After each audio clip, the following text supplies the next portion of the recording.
que nos va, es un tema muy interesante que tenemos eh, que verlo cada vez y estar como repasando qué es lo que tenemos que ver. Hemos estado hablando de Job y cuando estábamos leyendo a Job y se vuelve un tanto repetitivo, yo decía, ¿qué voy a hablar durante todo el mes de junio? Porque es un tema que uno repite y repite y repite.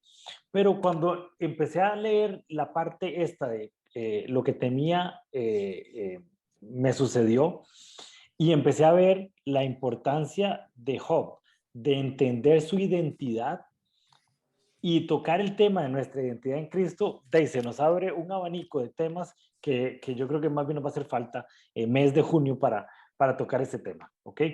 Entonces, Esteban, perdón sí. que te interrumpa, es que se me hace el cuadrito blanco en el puro centro, ¿cómo hago para quitarlo? ¿Cuál cuadrito blanco? Un cuadrito blanco que dice el anfitrión o un participante está grabando esta reunión. Ah, no, ponerle Entendido. entendido. No, entendido. Pero aquí no lo tengo.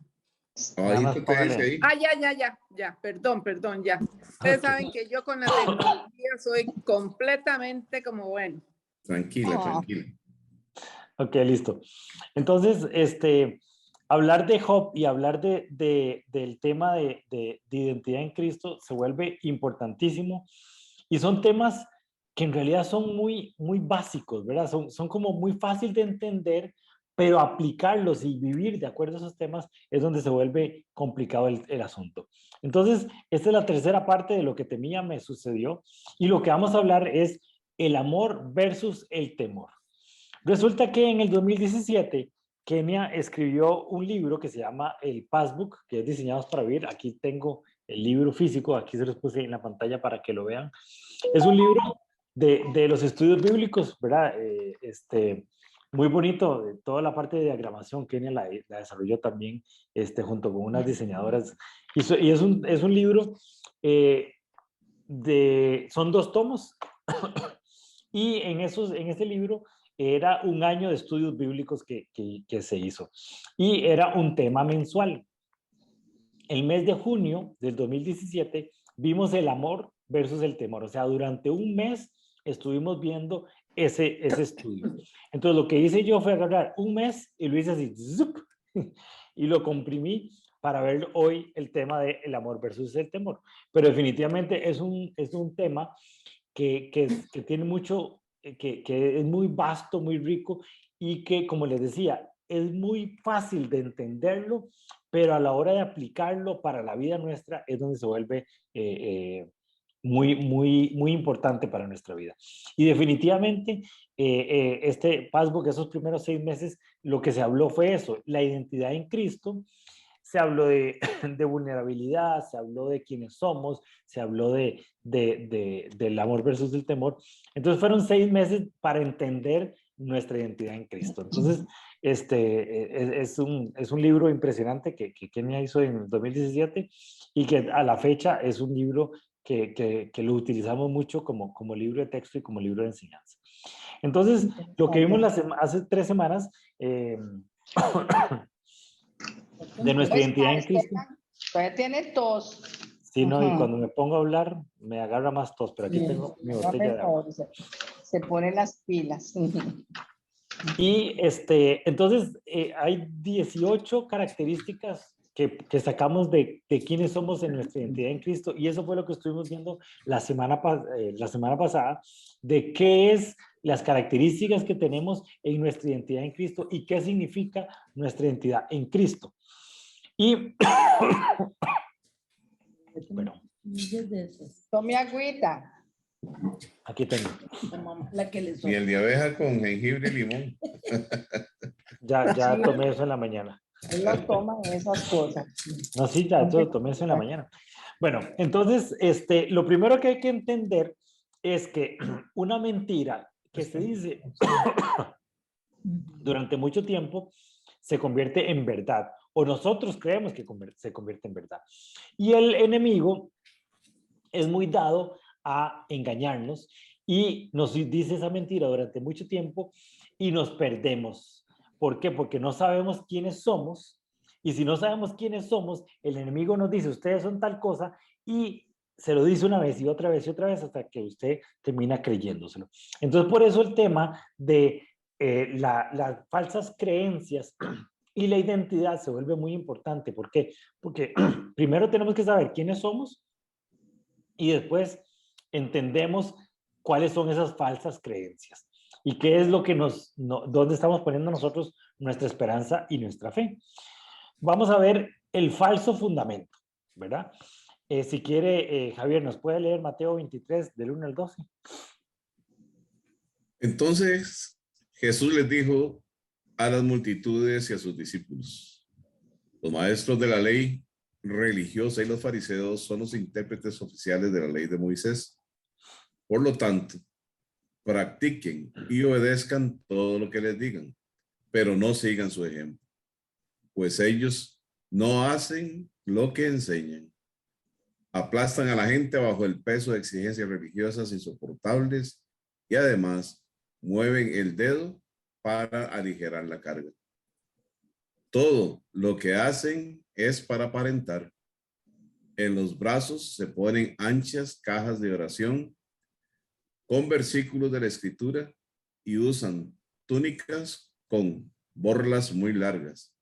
Y les encanta sentarse en la mesa principal en los banquetes y ocupar los asientos de honor en las sinagogas. Les encanta recibir saludos respetuosos cuando caminan por las plazas y que los llamen rabí. Pero ustedes no permitan que nadie los llame rabí, porque tienen un solo maestro y todos ustedes son hermanos por igual. Además, aquí en la tierra, no se dirijan a nadie llamándolo Padre, porque solo Dios, que está en el cielo, es su Padre. Y no permitan que nadie los llame Maestro, porque ustedes tienen un solo Maestro, el Mesías. El más importante entre ustedes debe ser el sirviente de los demás, pero aquellos que se exaltan a sí mismos serán humillados, y los que se humillan a sí mismos serán exaltados. Hay que tener mucho cuidado porque las organizaciones se vuelven un fin en sí mismas y empiezan muchas veces a alejarnos de la verdadera enseñanza. Y lo que está diciendo Jesús aquí es de un espíritu de religiosidad que había en esa época y a la fecha también hay, donde las organizaciones se vuelven y empiezan a enseñar un Dios que no es tan cierto, que no es tan cercano al Dios verdadero. ¿Por qué? Porque empiezan a hacer un montón de reglas, un montón de ideas para justificar su organización y se empiezan a alejar de quién es verdaderamente Dios. Por eso es tan importante que nosotros, además de ir a misa y ir a la iglesia y estar en reunión con las demás personas de la iglesia, también tener un espacio para que Dios me hable a mí directamente, tener un espacio de oración individual, tener un espacio de lectura bíblica individual. ¿Por qué? Porque entonces Dios nos habla a nosotros y les habla a las demás personas a través de las demás personas a través de nosotros, y empezamos a tener un balance en la verdadera enseñanza. Pero si solo nos quedamos con una enseñanza, podemos tener o podemos de alguna manera desviarnos de la verdadera enseñanza, porque el verdadero fundamento está en la palabra de Dios, y es lo que está diciendo Jesús. Vea, ellos lo que enseñan está bien, pero no los vean a ellos porque no actúan de acuerdo a esa enseñanza. Entonces hay que tener mucho cuidado con eso, no caer en ese espíritu de religiosidad que lo que busca es que uno haga cosas para acercarse a Dios. Y esas cosas, ¿cómo hay que hacerlas? A través de esa organización que están haciendo. Entonces, esa es donde hay que tener mucho cuidado con esas falsas enseñanzas. Mami, si quieres, léanos Mateo 7:24. Mateo 7, 24, 29. Todo el que escucha mi enseñanza y la sigue es sabio como la persona que construye su casa sobre una roca sólida. Aunque llueva a cántaros y suban las aguas de las inundaciones y los vientos golpeen contra esa casa, no se vendrá abajo, porque está construida sobre un lecho de roca. Sin embargo, el que oye mi enseñanza y no la obedece es un necio, como la persona que construye su casa sobre la arena.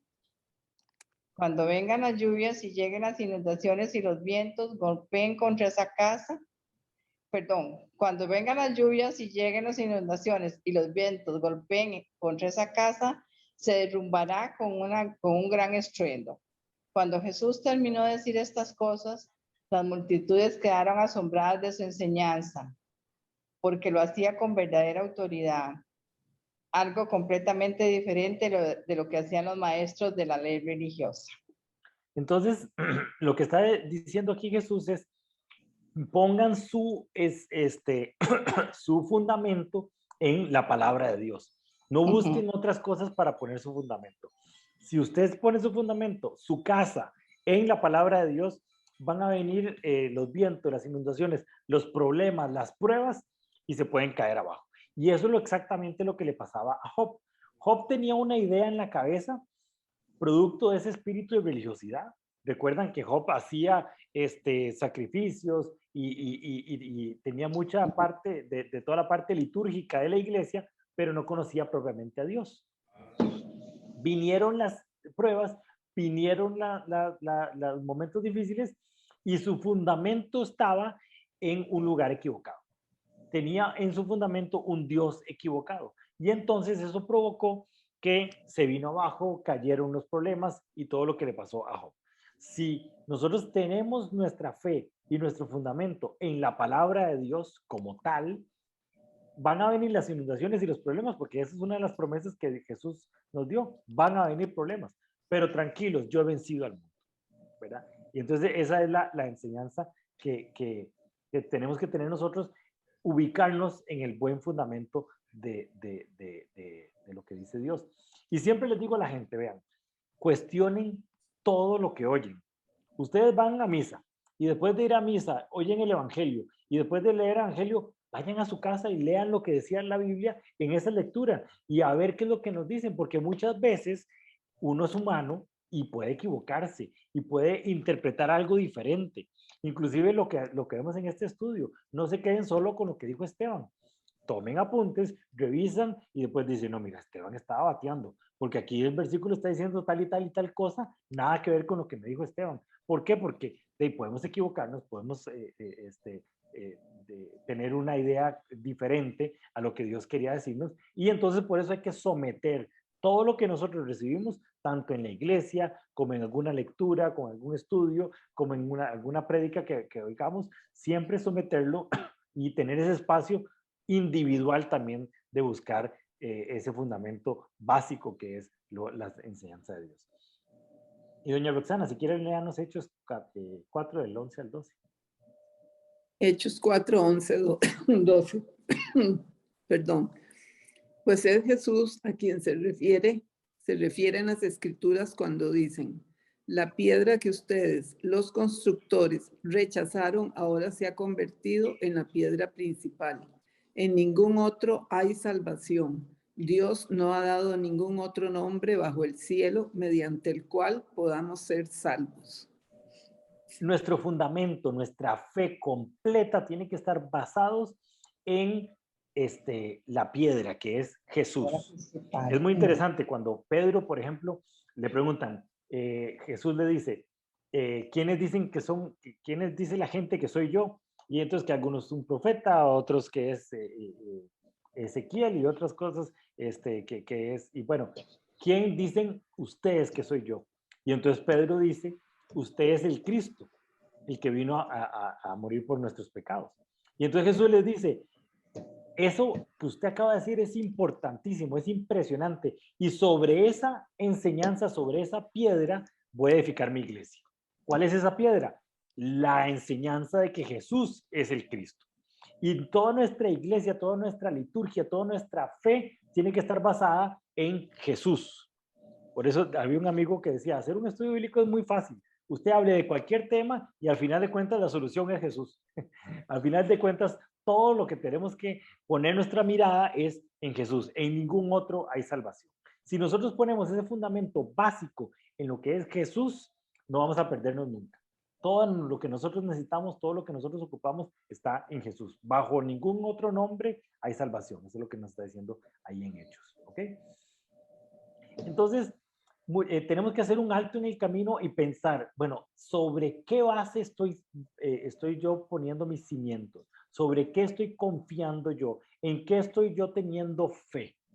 Porque cuando hablamos de un fundamento, hablamos sobre la base de la cual se construye toda mi fe. Entonces es importante sobre qué es lo que yo estoy teniendo ese fundamento. Porque el diablo, el enemigo, lo que quiere es que nosotros, por medio de la religión, nos acerquemos a Dios. Y muchas veces la religión nos separa de Dios. Porque la religión muchas veces se basa en organizaciones que necesitan del desarrollo de la organización como tal, pero no necesariamente nos acercan a Dios. Entonces hay que tener mucho cuidado cuando uno dice, ok, mi confianza la tengo en Dios, o la tengo en la iglesia, o la tengo en este sacerdote que me cae muy bien, o la tengo en este pastor con el que estoy recibiendo yo algún tipo de orientación. Muy importante saber sobre qué base estoy teniendo yo mi fe. Y tener mucho cuidado porque a veces el camino se vuelve un poco difuso y podemos mezclar o podemos confundir la iglesia con Dios. Y entonces la gente dice, yo paso metido con Dios las 24 horas. Y no, pasa metido en la iglesia, haciendo cosas de la iglesia, pero eso provoca que ya no esté en su casa, que ya no esté en su familia. Entonces la gente dice, no, es que mi prioridad es Dios. ¿Por qué? Porque creía que estar metido dentro de la iglesia era prioridad de Dios. Y el Papa Francisco lo dijo muy claro, el primer ministerio que tenemos nosotros es nuestra familia.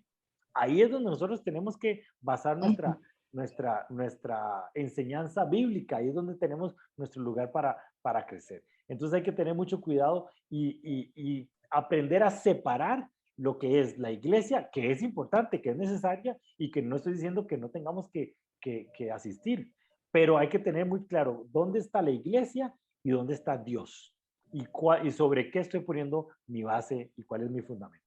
¿Okay?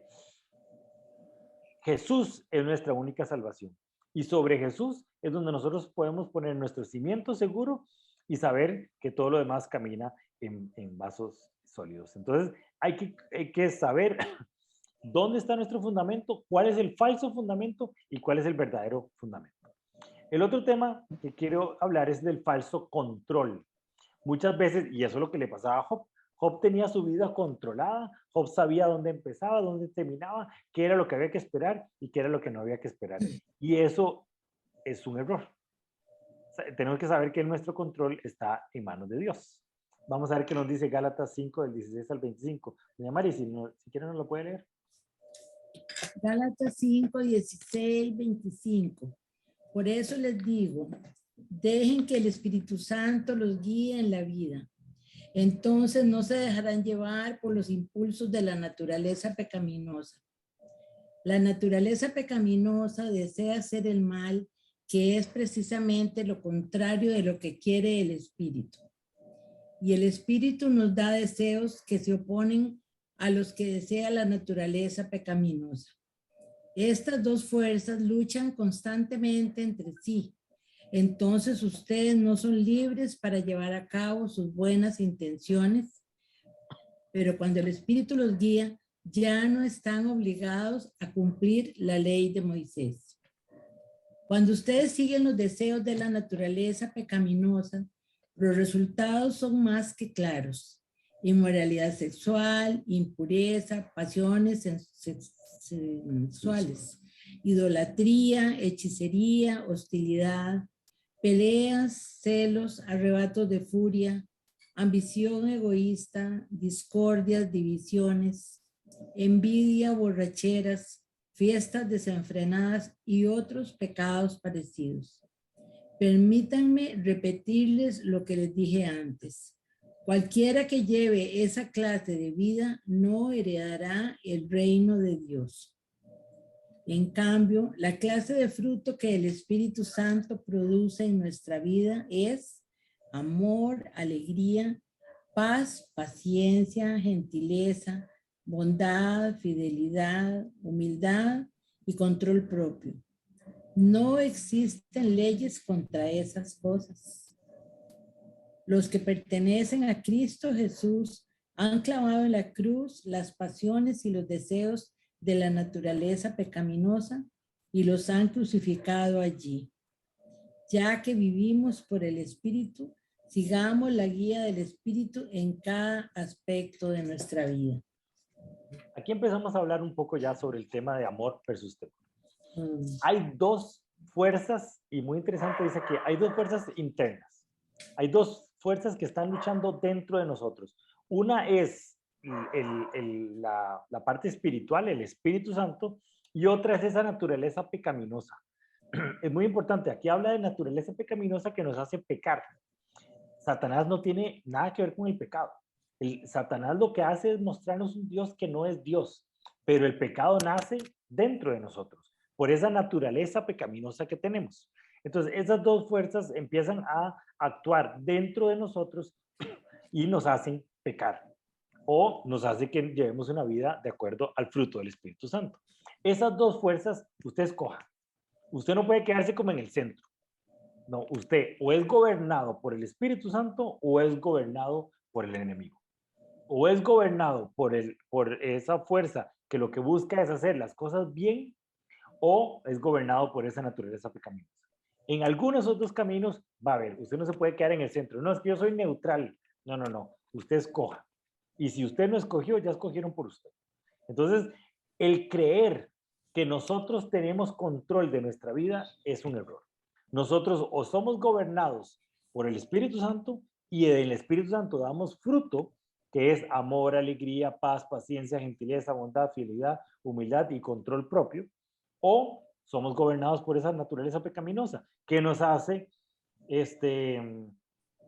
inmoralidad sexual, impurezas, pasiones sensuales, idolatría, hechicería, hostilidad, pelea, celos, arrebatos de furia, ambición egoísta, discordias, divisiones, envidia, borracheras, fiestas desenfrenadas y otros pecados parecidos. Entonces usted es gobernado por alguna de esas dos fuerzas. Y resulta que el amor y el temor son, en principio, esas dos fuerzas. O somos gobernados por el amor o somos gobernados por el temor. Y en esas balance o en esas dos fuerzas es que nuestra vida empieza a desarrollarse. ¿Okay? Una consultita, Esteban. Ahí dice, dice aquí, estas dos fuerzas luchan constantemente entre sí, entonces ustedes no son libres para llevar a cabo sus buenas intenciones. Pero cuando el Espíritu Santo los guía, esto dice, ya no están obligados a cumplir la ley de Moisés. Lo que dice, lo que decía Isaías, inclusive antes de Jesús, decía, vea, yo voy a venir, o el Mesías va a venir y le va a dictar la ley y se las va a clavar en sus corazones. Ya ustedes no van a tener que aprenderse la ley, sino ya va a estar en sus corazones. Eso es lo que decían antes de que viniera Jesús. Cuando vino Jesús, murió y vino el Espíritu Santo, entonces el Espíritu Santo es lo que hace eso. Ya nosotros no tenemos que aprendernos la ley, porque antes la ley era, si usted caminaba más de 7 kilómetros, más de 7 kilómetros, un sábado era pecado, porque era el día de descanso. Entonces la gente decía, bueno, pero no me puedo alejar de mi casa más de 7 kilómetros, entonces, ¿qué es lo que hago? Entonces llevaban un maletincillo y a los 7 kilómetros dejaban el maletín y, ok, esto es ahora mi casa, y entonces camino otros 7 kilómetros. Entonces era un montón de reglas y leyes que empezaban a volverse muy, muy pesadas para la gente. Entonces, lo que el Espíritu Santo viene a hacer es traernos en nuestro corazón y ya ahora nosotros, por medio del Espíritu Santo, sabemos lo que está bien y lo que está mal. Ya no tenemos que estar preguntando lo que está bien y lo que está mal. Entonces, Jesús dijo, un mandamiento nuevo les dejo, que los amen, que se amen los unos a los otros como yo los he amado. Ahí está toda ley y todos los profetas. En ese mandamiento, en esos dos mandamientos, que es amar a Dios sobre todas las cosas y amar a tu prójimo como a ti mismo. Ahí se resume toda la ley. Entonces eso es lo que está diciendo aquí. Ya ustedes, cuando tengan el Espíritu Santo que los guíe, ya no van a estar obligados a cumplir la ley de Moisés. Ya no están obligados a hacer cosas que no entienden para qué las hacían. Por ejemplo, la ley de Moisés, si usted pecaba, usted tenía que agarrar un animal, partirlo, sacarle toda la sangre y que la sangre se derramara. Y entonces uno decía, ¿por qué? Y Dios dijo, porque así se me ocurrió a mí que es la forma que quiero que ustedes hagan para que sean perdonados sus pecados. Eso era una forma para que cuando nosotros viéramos a Jesús en la cruz, clavado, con toda la sangre viva, bajando por todo lado, decíamos, ok, ese es el Cordero de Dios que quita el pecado del mundo. Entonces ya ahora entendemos por qué es que se hacían todos esos rituales de sacrificio. Ya nosotros no tenemos que matar cabritos cada vez que nos ganamos una torta. Simplemente vamos a la cruz, pedimos perdón y parte sin novedad, ¿verdad? Entonces es entender la ley, porque Jesús tampoco fue que vino a quitar la ley. Él dijo que vino a cumplir la ley, pero ya uno entiende para qué es que hacen las cosas. Antes se hacían simplemente porque Dios dijo que las hiciéramos. Entonces, Ok, eso es lo perfecto, gracias. Y yo quiero agregar ahí que ahí donde dice que ya no tienen que cumplir la ley de Moisés, es que la ley de Moisés se cumplía por miedo, porque no se entendía por qué se estaba pidiendo, pero Dios la pidió y entonces la hago, y con el pasar de los siglos, ¿verdad? No solo los años, sino los siglos, la gente trataba de cumplir al pie de la letra la ley de Moisés por temor, por miedo a ser castigado. Pero cuando viene Jesús, que es gracia, entonces no es que no cumplimos la ley de Moisés, es que ahora no la hacemos, no, ahora las cumplimos, no por miedo, sino por amor. Y otra vez se cumple el amor versus el temor. Es como cuando uno al hijo le dice que no haga tal cosa, el chiquito la hace porque le da miedo que lo castiguen, pero cuando entiende que lo hace porque eso es lo que le va a hacer mejor, entonces no es que es obediente por temor, sino que obedece por amor. Es más o menos así lo que sucede cuando Jesús vino, entonces ya no somos obedientes a la ley por miedo a recibir castigo, sino que somos obedientes porque entendemos el amor que Dios nos tiene a nosotros. Entonces ahí están los dos caminos, el temor y el amor. Está bien, perfecto. Ok.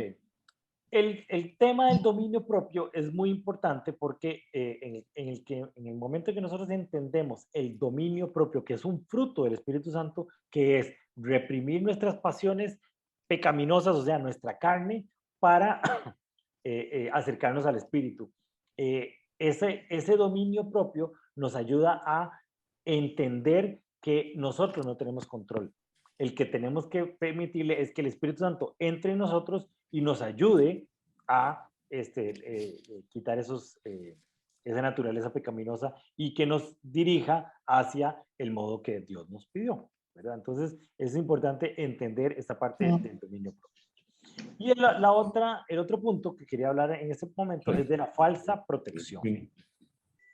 Cómo nosotros creemos que, que estamos resguardados, y eso es lo que le pasaba a Job, creía que estaba resguardado, que nunca nada malo le iba a pasar, y cuando empiezan a ver esa prueba, se da cuenta que estaba basado en una falsa protección.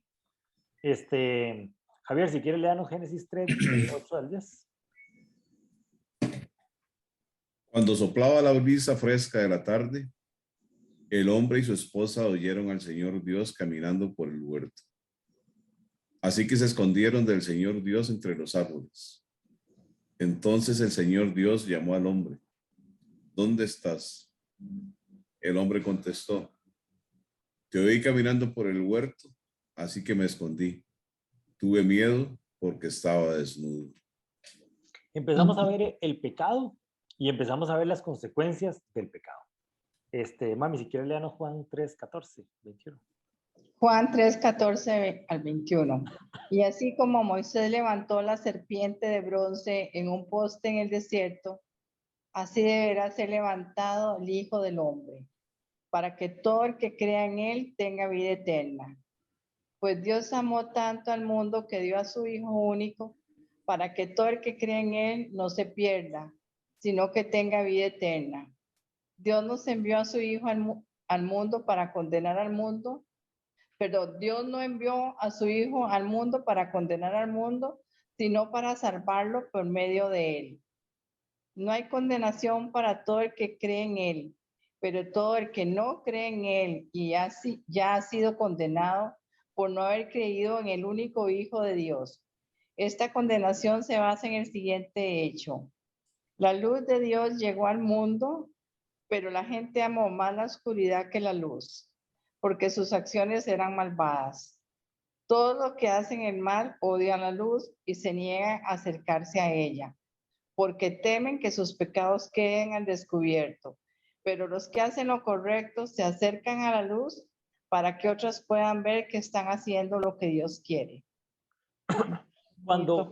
Cuando Adán pecó, se escondió de Dios porque dijo, este me va a regañar, Dios va a enojar conmigo. Adán tenía un Dios igual que el de Job. No conocía a ese Dios, no tenía esa relación cercana con ese Dios. Aunque Dios quería esa relación cercana con él, el concepto que tenía Adán de Dios era, me jaló una torta, me va a regañar y me va a castigar.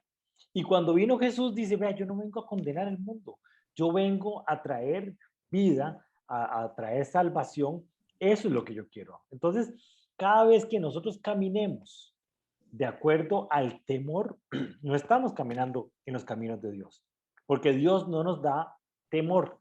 Dios camina a través del amor. Y esto podemos verlo a nivel de liderazgo gerencial, por ejemplo, en los lugares de trabajo, en nuestra casa, cómo empezamos nosotros a relacionarnos a través del amor o a través del temor.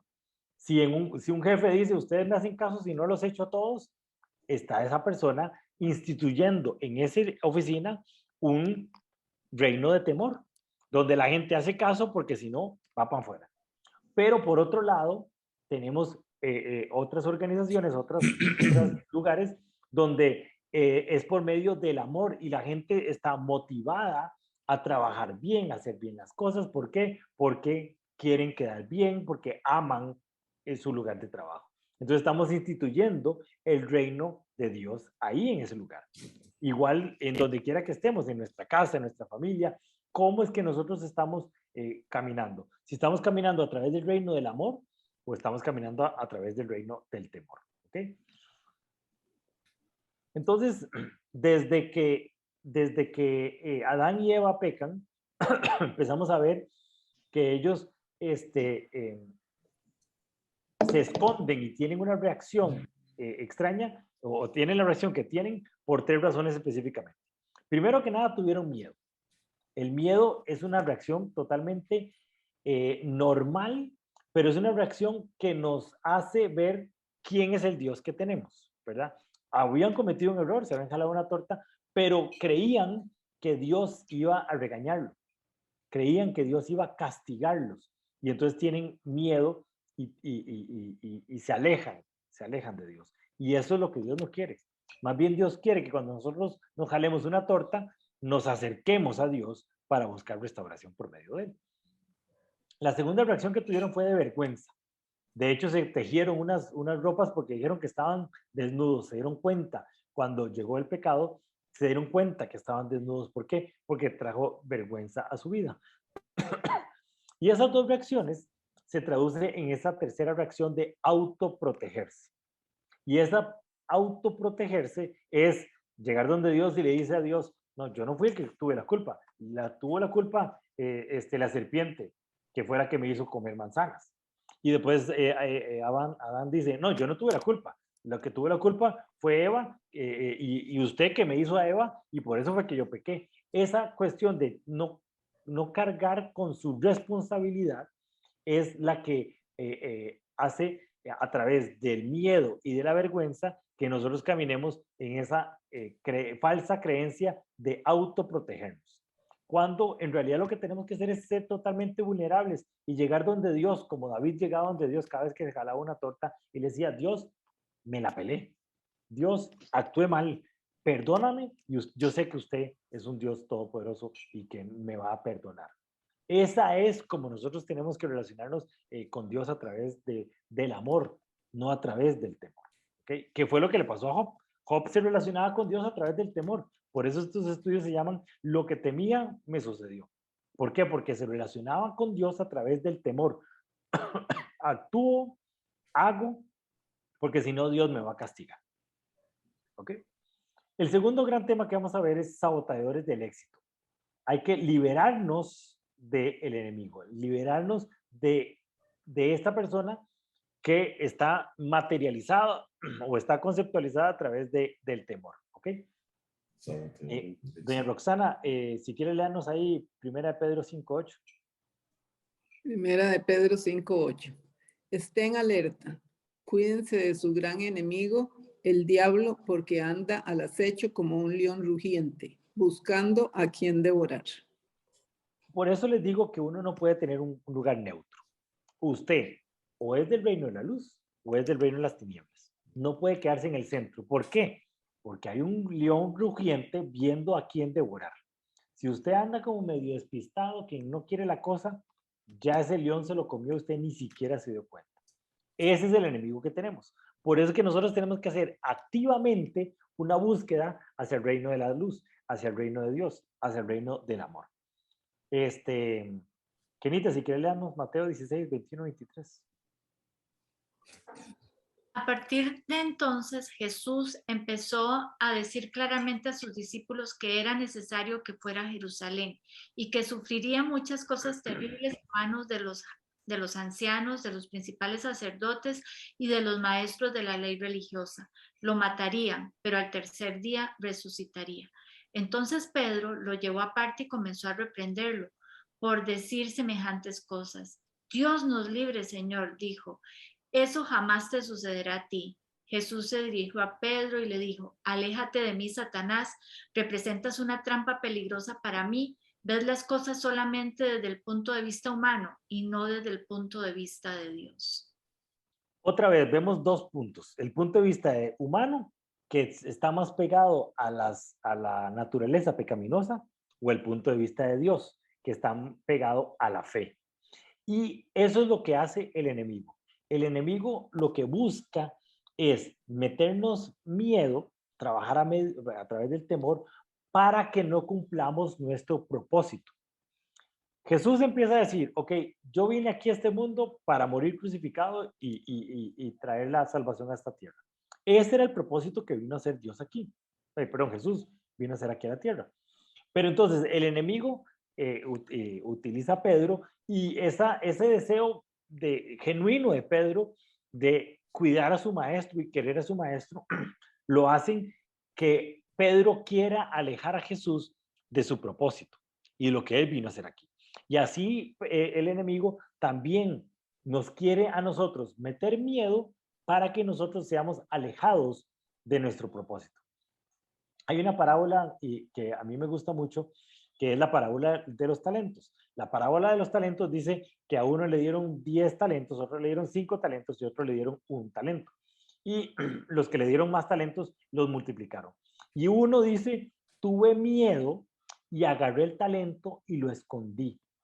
Y entonces cuando llega el Señor dice, siervo malo, ¿por qué escondió eso? Lo hubiera llevado por lo menos al banco y se ganan los intereses. Pero ni siquiera eso hiciste bien. Cuando nosotros, a través del temor, escondemos los talentos que tenemos, no permitimos que Dios actúe a través de nosotros en cumplir nuestro propósito. Y eso es lo que el enemigo no quiere, que nosotros hagamos lo que estamos veniendo a hacer aquí en la tierra. ¿Ok? Entonces, el gran enemigo o saboteador de nuestro éxito es el temor. Dios nos ha dado todas las herramientas necesarias para que nosotros cumplamos el propósito aquí en la tierra. Pero hay 3 tipos de temores. Uno es el temor general que nos ayuda a protegernos a nosotros ante una acechanza del enemigo. Ante una acechanza natural. Si viene un perro ahí que nos va a morder, ese temor nos hace correr y nos hace subirnos al árbol. El otro temor es el temor a Dios, que es un respeto reverente hacia Él. Y el tercer temor, que es el que estamos hablando ahora, y vamos a entrar más profundamente en eso, es el que viene a través de Satanás, como una estrategia para que nosotros no cumplamos el propósito que tenemos en nuestra vida. Ese es el temor más peligroso, que si nosotros no vemos quién es el enemigo y no entendemos la estrategia del enemigo, al final de cuentas vamos a terminar nuestra vida y no logramos cumplir el propósito que tenemos y lo que Dios hizo o lo que Dios tenía para nosotros. ¿Ok? ¿Cómo es ese temor y cómo opera ese temor? ¿Ok? El temor es una sospecha de que algo es malo o negativo. Provoca en nosotros una sensación desagradable que puede repercutir no solo en la salud emocional, sino también en la salud física. Esa es como la definición de temor. Ese sospecha de que algo es malo o negativo es lo que el enemigo empieza a sembrar en nuestro corazón y empieza a decirnos, y al final de cuentas nosotros le creemos. Y entonces decimos, me da miedo, mejor llego y escondo mi talento. Una persona que es muy buena para hablar en público, pero dice, no, es que si yo me pongo a hablar en público, eso no es lo que Dios quiere, y al final de cuentas deja de hablar en público. ¿Por qué? Porque el temor le provocó que él no cumpliera el propósito que tiene en la vida. Y esa es la estrategia que el enemigo usa para que nosotros no cumplamos nuestro propósito. Empieza a meternos una idea así, poquito a poco, poquito a poco, poquito a poco, y al final de cuentas nosotros terminamos creyendo esa idea. Y muchas veces es secundada por un montón de gente que dice, sí, mejor no hagas eso porque no deberías estar haciendo eso, no, mejor eso no, y empieza gente alrededor de nosotros a asociarse a esas ideas de temor y a fin de cuentas nosotros no cumplimos lo que Dios nos mandó a hacer por puro miedo, por puro temor que nos aleja de cumplir ese propósito. Doña Mari, si quiere léanos ahí 1 Juan 4:18. 1 Juan 4:18. En esta clase de amor no hay temor, porque el amor perfecto expulsa todo temor. Si tenemos miedo es por temor al castigo, y esto muestra que no hemos experimentado plenamente el perfecto amor de Dios. En este pasaje vemos claramente, o hay amor o hay temor. Si hay temor, es porque usted no ha experimentado el perfecto amor de Dios. Por eso es que Job decía, lo que temía me sucedió, porque él no había experimentado el perfecto amor de Dios. Entonces, o usted camina en amor o camina en temor. Doña Roxana, Filipenses 4:6-7. Filipenses 4:6-7. No se preocupen por nada. En cambio, oren por todo. Díganle a Dios lo que necesitan y denle gracias por todo lo que Él ha hecho. Así experimentarán la paz de Dios que supera todo lo que podemos entender. La paz de Dios cuidará su corazón y su mente mientras vivan en Cristo Jesús. Entonces, ¿qué es lo que hay que hacer cuando empiezan esas ideas de temor y cuando empiezan a crecer ese temor en nuestra mente? Nosotros tenemos que sacar esas ideas de temor y llenarlas por medio de la paz de Dios y llenarlas por medio de la palabra de Dios. La palabra de Dios es la que nos impulsa a nosotros, la que nos hace crecer, esa identidad en Cristo. ¿Se acuerdan de lo que hablamos la semana pasada? El entender quiénes somos nos alejan de esas ideas del temor y nos acercan a ese perfecto amor que viene de Dios. ¿Okay? Entonces, qué bonita está esta Filipenses como para pegarlo. Así, estarlo viendo, ¿verdad? La de Filipenses 4:6-7. Bueno, todo está muy lindo, pero esta, ¿verdad? Que el temor no se apodere de nosotros porque Él nos cuida, Dios nos cuida, pero a veces que nos cuesta tanto, ¿verdad? Por eso les digo que este estudio es sumamente sencillo. Amor o temor, escoja el amor. Pero vivir este estudio se vuelve complicado porque las cosas de la vida, las situaciones empiezan a caminarnos hacia el temor.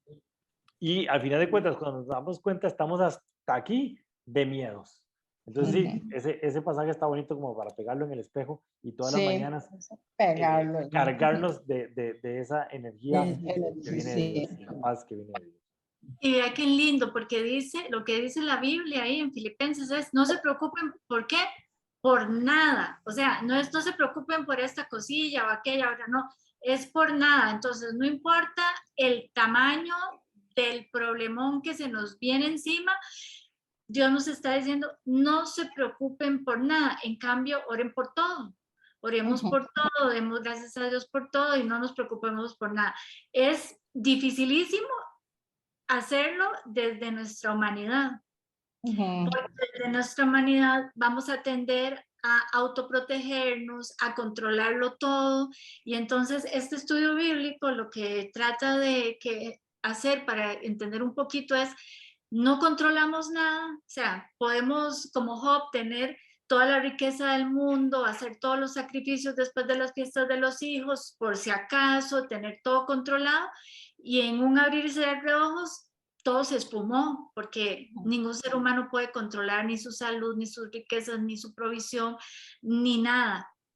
Y de repente se nos puede ir todo, entonces no lo podemos controlar ni nos podemos autoproteger, es como la sumisión total de que somos vulnerables y estamos en las manos de Dios. Así es. Ok, tenemos que tener claro entonces que Satanás es el adversario de Dios. Él se ha opuesto desde el puro inicio a todo lo que nosotros queremos hacer y nos engaña con sus mentiras y usa el temor para culparnos y para inmovilizarnos, para que nosotros nos movamos de donde queremos donde Dios nos quiere tener, ¿verdad? Él quiere que nosotros nos separemos de Dios y lo que Dios dice de nosotros, nuestro propósito, y usa el temor como una herramienta para que nosotros nos separemos de Dios. Y eso lo vemos a diario, donde la gente dice, es que Dios lo va a castigar, es que le pasó eso porque Dios lo castigó. Entonces empieza Satanás a mostrarnos un Dios castigador, un Dios malo, un Dios que camina a través del temor. Entonces, pórtense bien porque si no se van a ir al infierno. Eso es un concepto totalmente basado en el temor. Entonces, la gente se porta bien porque no quiere irse para el infierno. Eso es temor. Y así no es como actúa Dios. Por eso es que les he dicho que cuando vino Jesús y murió por nosotros y quitó el pecado del mundo, ahora yo no me relaciono con Dios a través del pecado. Yo me relaciono con Dios a través de la gracia, a través del amor. Yo no obtengo el cielo haciendo cosas buenas. Yo obtengo el cielo porque creo en Jesucristo y en su amor. Y no es ese concepto de o se porta bien o si no se va para el infierno. Eso es lo que Satanás ha hecho. Que nosotros nos hagamos la idea de un Dios que camina a través del temor y un Dios castigador, un Dios malo, un Dios enojado, que nos aleja del verdadero propósito. Dios tiene palabras poderosas para nosotros y para nuestra vida, y el enemigo no quiere que nosotros confiemos en ellas y caminemos en ellas. ¿Okay? El temor, en cualquier manifestación, es la manera más clara que usa Satanás para alejarnos de Dios. Y donde hay temor, no está Dios. Y donde caminamos por fe y por amor, ahí está Dios. Entonces hay que tener muy claro cómo estoy moviéndome yo, si es a través del temor o es a través del amor. ¿Okay? Y ahora quería hablar sobre ese tema, que es la verdad y la realidad. Porque Job estaba pasando una situación dificilísima. Estaba en una prueba muy grande. Y Dios nunca le dice, no, cierre los ojos y ya esa prueba va a pasar. Nunca Dios le dijo eso a Job. Job tenía que saber por lo que estaba pasando. Esa era su realidad. Y por eso es tan importante entender este concepto de cuál es la verdad y cuál es la realidad. Javier, si quieres léanos ahí esos 3 pasajes de Corintios y Efesios. Perdón, una cosa. Perdón. A través de la verdad de Dios, ¿qué? Es que me lo quitó muy rápido. Ajá. A través de la verdad de Dios, la realidad. Se ve mejor. Ya, perdón. Ok. Se ve mejor. Segunda de Corintios 5:7. Pues vivimos por lo que creemos, y no por lo que vemos. 2 Corintios 4:18. Así que no miramos las dificultades que ahora vemos. En cambio, fijamos nuestra vida en cosas que no pueden verse. Pues las cosas que ahora podemos ver, pronto se habrán ido, pero las cosas que no podemos ver permanecerán para siempre. Efesios 1:4. Incluso antes de haber hecho el mundo, Dios nos amó y nos eligió en Cristo para que seamos santos e intachables a sus ojos.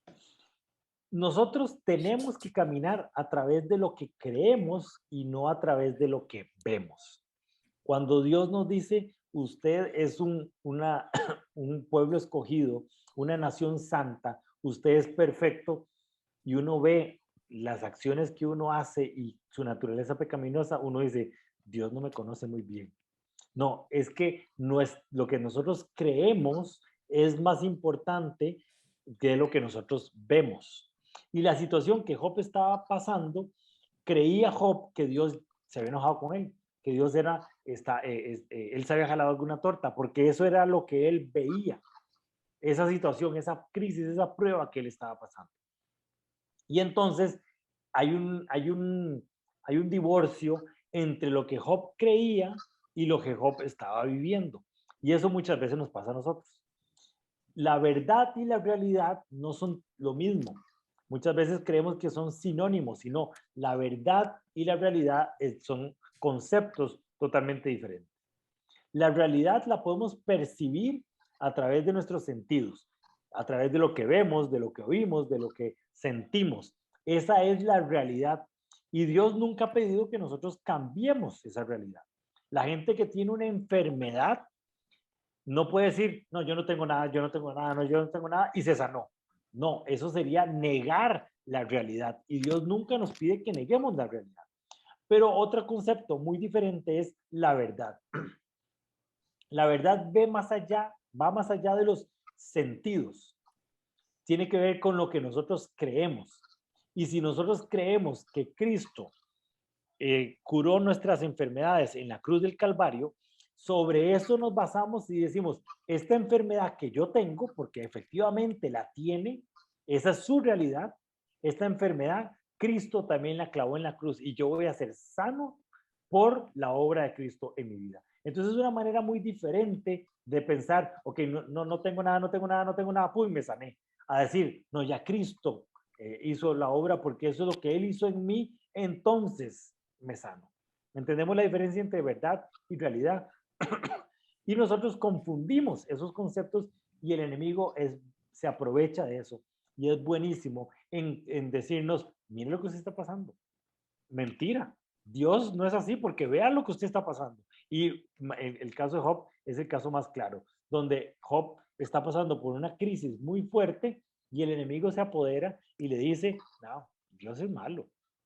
Dios no lo quiere usted. Usted el concepto que tiene de un Dios bueno, no, ese no existe. Y empieza a mentirnos porque nos basamos a través de la realidad y no a través de la verdad. La realidad es pasajera. Ese momento que Job estaba pasando, que fueron varios años, fue un momento pasajero. La realidad es pasajera. En cambio, la verdad es eterna. Que Dios tenía un buen concepto de Job es eterno. No importa que Job en este momento de su vida tenía un concepto de Dios, después pasó por la crisis y despotricó en contra de Dios y después al final dice, de oídas lo veía, pero ahora lo conozco. Y no importa en qué momento de su vida estaba, Dios decía, Job es una teja, Job es buenísimo, a mí me impresiona Job. Esa es la verdad. Job, Dios quería especialmente a Job. Aunque su realidad en el tiempo específico no lo mostraba tan bien, ¿verdad? Y eso lo vemos con respecto a lo que un pasaje aquí del bautizo de Jesús y después lo que pasa después del bautizo de Jesús. Doña Mari, si quieres nos lee Lucas 4 del 1 al 13. Lucas 4, 1, 13, 4. Entonces Jesús, lleno del Espíritu Santo, regresó del río Jordán y fue guiado por el Espíritu en el desierto, donde fue tentado por el diablo durante 40 días. Jesús no comió nada en todo ese tiempo y comenzó a tener mucha hambre. Entonces el diablo le dijo, si eres el Hijo de Dios, dile a esta piedra que se transforme en pan. Jesús le dijo, no, las escrituras dicen, la gente no vive solo de pan. Entonces el diablo lo llevó a una parte alta y desplegó ante él todos los reinos del mundo en un solo instante. Te daré la gloria de estos reinos y autoridad sobre ellos, le dijo el diablo, porque son míos para dárselos a quien yo quiera. Te daré todo esto si me adoras. Jesús le respondió, las escrituras dicen, adora al Señor tu Dios y sírvele únicamente a Él. Entonces el diablo lo llevó a Jerusalén, al punto más alto del templo, y dijo, si eres el Hijo de Dios, tírate. Pues las escrituras dicen, Él ordenará a sus ángeles que te protejan y te guarden, y te sostendrán con sus manos para que ni siquiera te lastimes el pie con una piedra. Jesús le respondió, las escrituras también dicen, no pondrás a prueba al Señor tu Dios. Cuando el diablo terminó de tentar a Jesús, lo dejó hasta la siguiente oportunidad. Eso es lo más duro, que no fue que el diablo se alejó y no volvió nunca más, no, siguió tentando a Jesús y a nosotros. Hasta nueva oportunidad. Hasta la nueva oportunidad. Veamos este pasaje. Jesús es bautizado, en eso baja una paloma, se abren los cielos, hay un momento extraordinario donde Dios llega y le dice, este es mi hijo amado en quien yo tengo complacencia. Inmediatamente se va Jesús para el desierto y es tentado por el diablo. Y lo que el diablo dice es, si usted fuera hijo de Dios, haga tal cosa. Si usted fuera hijo de Dios, haga tal otra. ¿Y cuál es la herramienta que usa Jesús para luchar contra el diablo? La escritura. La palabra de Dios, exactamente, la escritura. No, es que la escritura dice tal cosa, no es que la escritura dice tal cosa. Y vean qué duro. En la última tentación, el diablo empieza a usar la escritura también. Y le dice, pues las escrituras dicen que él ordenará a sus ángeles para que lo protejan y lo guarden. Empieza el diablo a citar salmos. El diablo se sabe la Biblia. Y entonces Jesús dice, no, usted está sacando de contexto eso, porque las escrituras dicen tal cosa, ¿verdad? Entonces vemos cómo es que usa Jesús la escritura y cómo se defiende ante el diablo. Pero lo que busca Satanás, en este pasaje lo vemos clarísimo, es mentira. Dios nunca dijo eso de usted. Dios, mentira que usted está pasando. Si Dios lo quisiera usted no estaría pasando por eso en este momento. Porque su realidad, la realidad de Jesús, era que tenía mucha hambre, que estaba pasando por esos momentos de esa prueba, de ese ayuno que estaba haciendo, que él había querido pasarlo, porque era parte de su preparación para el ministerio.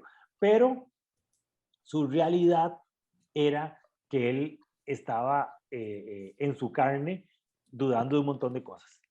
Y la verdad, porque Jesús tenía bien claro quién era, lo hizo que él no cayera en la tentación de ahí con el diablo. ¿Okay? Mami, si quiere léanos 2 Corintios 10, 3 y 4.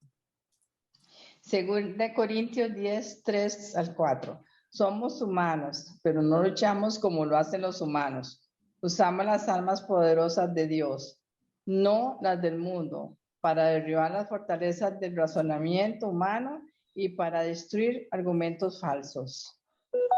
La herramienta que tenemos que usar para alejarnos del enemigo es las herramientas espirituales, el arma poderosa de Dios. Saber quiénes somos, saber lo que dicen las escrituras de nosotros y usarlas como herramienta cuando vienen esas ideas de temor a nuestra vida. Cuando el enemigo empieza a decirnos, usted no sirve para eso, usted no va a lograrlo, usted le saca la palabra de Dios y dice, no, la palabra dice que somos más que vencedores, la palabra dice que Dios me protege, que Dios me cuida y que me saca de los lugares más difíciles, ¿ok? Entonces la mentira más grande que quiere hacer que nosotros creamos es que estamos perdiendo la batalla. Y cuando uno se pone a ver un poquito de noticias y las noticias solo tratan de cosas malas, la gente dice, qué mal, cuánta maldad hay en el mundo. Definitivamente el diablo va ganando. Y esa es la mentira más grande que Satanás quiere decirnos. Que nosotros vamos perdiendo, que nosotros somos del equipo perdedor. Pero si usted se diera cuenta cuánta gente buena hay en este mundo, nos daríamos cuenta que es una gran mentira de parte de Satanás. Y nosotros tenemos que caminar sabiendo que somos del equipo ganador, no el equipo que va perdiendo. ¿Okay? El desierto era la realidad de Jesús, pero no era la verdad de Jesús, no era el lugar de quedarse. El desierto o la prueba era la realidad de Job, pero no era el lugar donde Dios quería que Job se quedara. No importa por los momentos difíciles que nosotros estemos pasando, esa es nuestra realidad, pero esa no necesariamente es nuestra verdad. La verdad es que Dios tiene grandes cosas para nosotros. Y así como Satanás tentó a Jesús una y otra vez, haciéndolo creer y atacando su identidad, Él lo hace con nosotros y nos pone nos trata de inculcar ese miedo para que nosotros no cumplamos el propósito de lo que Dios tiene para nosotros y que nosotros perdamos la identidad. Por eso es tan importante hablar de nuestra identidad en Cristo y después hablar de este tema, de amor versus temor, porque el temor de Satanás o lo que Satanás quiere hacer a través del temor, lo que ataca es nuestra identidad en Cristo. Sepamos quiénes somos, qué es lo que Dios hizo por nosotros y caminemos a través del amor para que no nos alejemos de la acechanza del enemigo. Y como conclusión les pongo, cuando creemos la verdad de lo que Jesús dice, que somos en Él, Satanás tiembla, porque sabe que no dudamos y caminaremos en nuestro propósito y la visión de Dios que tiene para nosotros se cumplirá. Convirtámonos en la peor pesadilla del temor al creer la verdad de Jesús. Usemos las armas poderosas de Dios, obedezcámosle y resistamos al temor. Esto lo debilita y Satanás huirá de nosotros.